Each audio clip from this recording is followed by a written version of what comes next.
They're right here.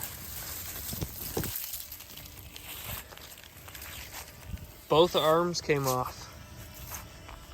Gotta peel this ice and stuff off.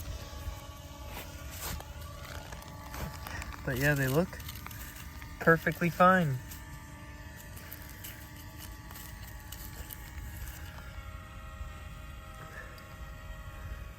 Oh, there's a giant crack in them right there. But other than that, they're still usable.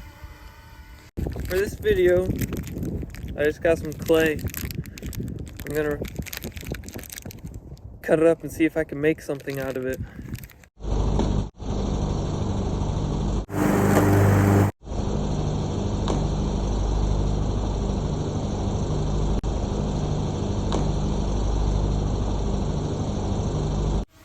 You can see some pink chunks everywhere. I don't think I'm gonna be able to really make anything out of it. I mean, it's not gonna look like anything if I put it together. There's the yellow.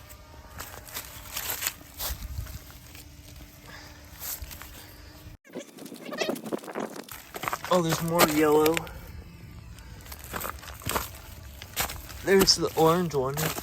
It's like fully, the full thing is here. There's more yellow.